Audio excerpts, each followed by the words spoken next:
Welcome once again to Dave Does Math from Home. This is part 3 of our video series on integration by parts.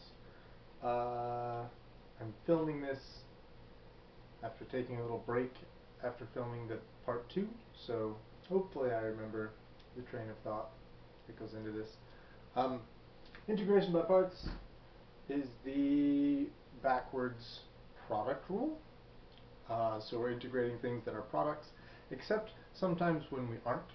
So the thing that we need to talk about in part 3 of this section is some really weird niche corner cases that do really interesting, cool things with integration by parts. And the first of those that I want to talk about is how to integrate the natural log. So let's say we have the integral of ln x dx, and we want to find this thing's antiderivative, and we're kind of stumped because we know how to find its derivative.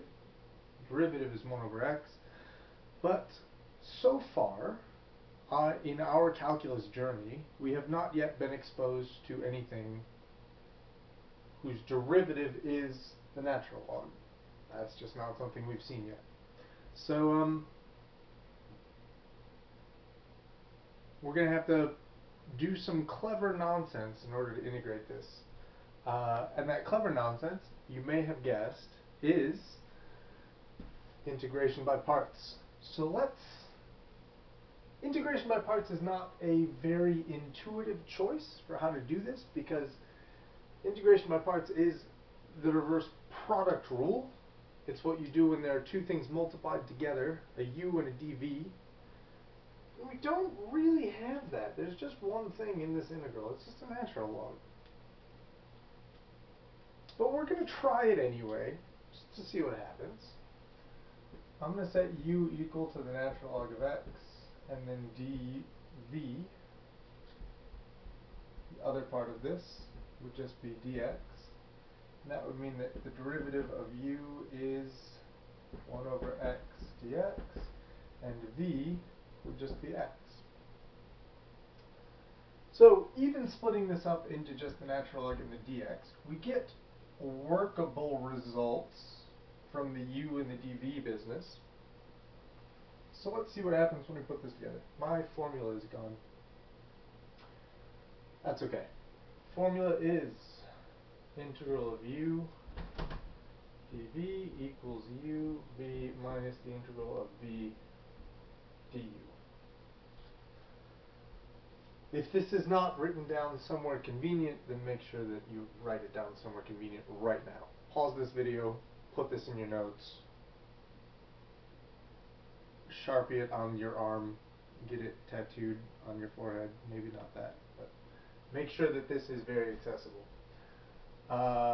So we have this, we're going to set this thing equal to u times v, so that would be x ln x minus the integral of v du, which is x times 1 over x dx. So now we have some interesting simplification to do. X ln x stays put, that's fine. X times 1 over x is just 1. And hopefully we remember how to integrate 1. The integral of 1 is x.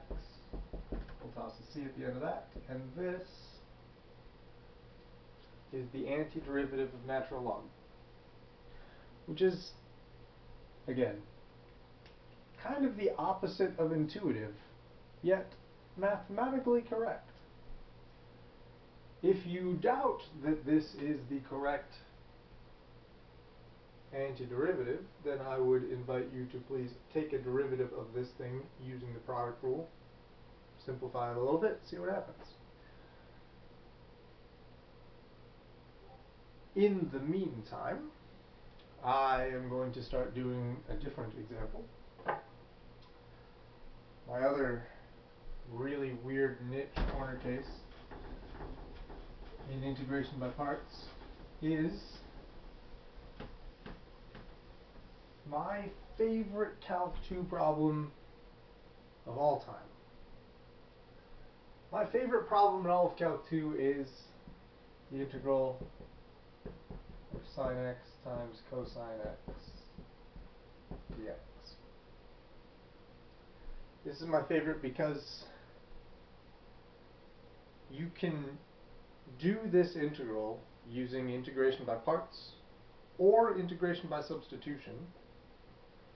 Both of those techniques will require an enormous amount of cleverness on your part in order to actually complete the integral. But both of them are very possible, and they both give you the same answer, and I think that's really cool. So, because this is the section on integration by parts, we're going to start with that technique. And weirdly, it kind of doesn't matter which one you choose here. U will let u be sine x and dv be cosine x dx, and then du is the cosine of x dx, and v is the sine of x. So I picked my u and my dv among these two kind of arbitrarily. I took the derivative of this one and got cosine x dx. I took the integral of this one and got sine x. You may perceive some symmetry here, and that's fine. That's part of what makes this question really interesting. So I can use my formula here. This is going to be u times v, which is sine squared,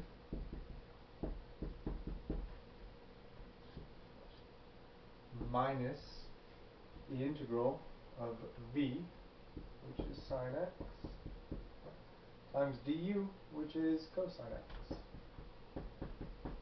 dx. So hopefully you are watching these three videos with less enormous breaks in between them than I have used in the creation of these particular three videos. And you remember very clearly when I talked about integration by parts in the first and second version of these videos, I said that the goal here is to start with some weird complex product rule integral over here, and you transform that into an easier integral over here. Maybe the integral you get here isn't perfectly doable. Maybe you have to do it a couple more times before you get something that's nice. But ultimately, this should be a simpler, more accessible, more easy to do integral than what you started with. And in this case, we don't have that because the integral we end up with is exactly the same as what we started with,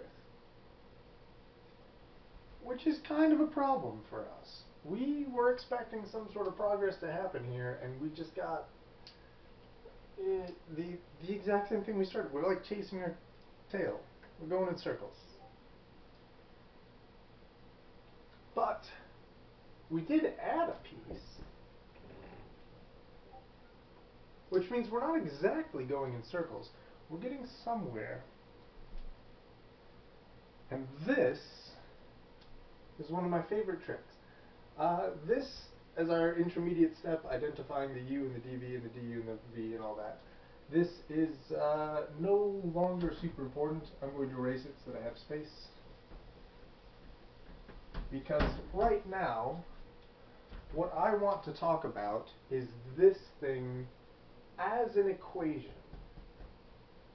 Remember in an earlier video I said that we should typically think of this as a transformation. You start with this and you transform it into this, and it's a beneficial transformation because this is going to almost always be easier for us to do. This transformation, start to finish, is usually how we want to perceive this thing, this formula for us. But that doesn't mean it's not an equation. And if we need to, in weird, bizarre circumstances in which we appear to be chasing our tail in circles, we can go back and start treating this as an equation. And because this is an equation, I'm allowed to do whatever I want to it, as long as I do that thing to both sides. So I'm going to take this integral sine x cosine x dx. and I'm going to add it to both sides.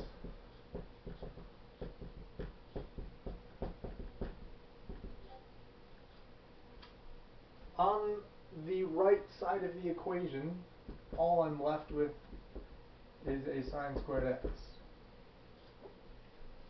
On the right side of the equation, I took this thing and added it to itself, so now I have two of these things.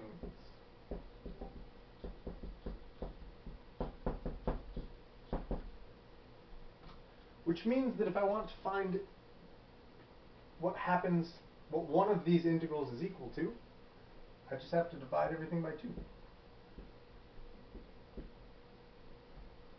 So the integral of sine x cosine x dx equals sine squared x over 2.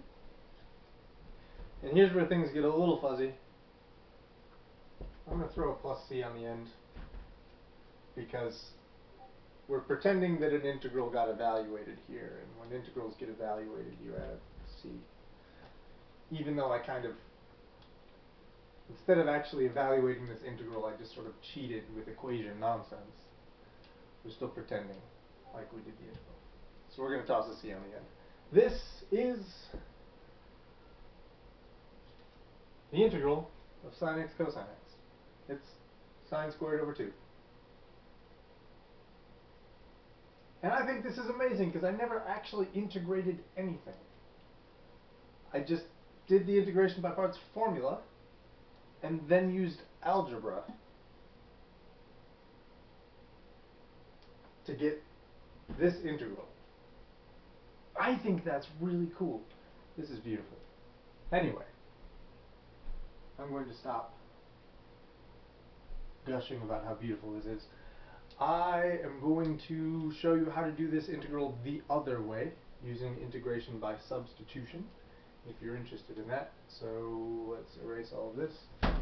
Keep this written down somewhere so that when I get to the end of the other technique you can verify for me whether or not I got the same thing.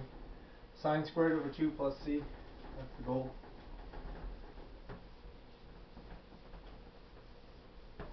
So, that was some weird sneaky nonsense we did with integration by parts. Let's see what kind of weird sneaky nonsense we have to get up to do this using integration by substitution. Substitution is what we use when we have an inside and an outside and an other in our function. And this function, as written, kind of doesn't have that. So I'm going to sort of make one up. I'm going to take this sine, I'm going to give it some brackets, and I'm going to say that it is to the first power. Because that's really what a sine is.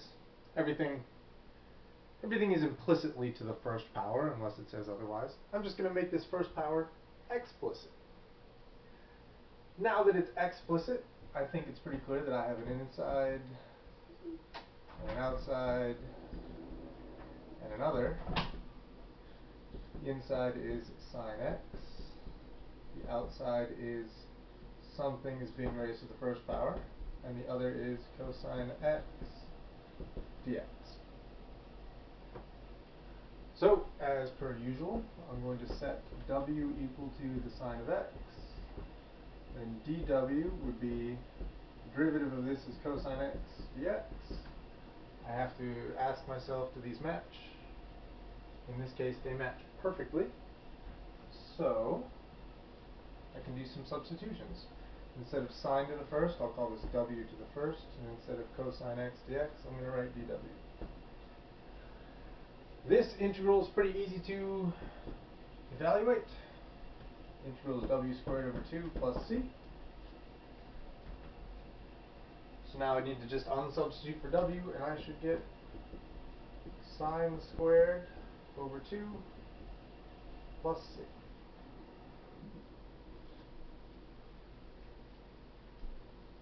Hopefully we remember that that is exactly what we got when we did this the other way. So there you go. There are two ways to evaluate my favorite integral in all of Calc 2. Both of them I think are really sneaky and really clever and really fun for me to do can like think about. It's cool how math works. That's it for integration by parts. I hope you enjoyed this 15-minute follow-up to the other two videos. Next up is trig integrals, which is going to get a little messy, but we'll get through it together, and see you next time.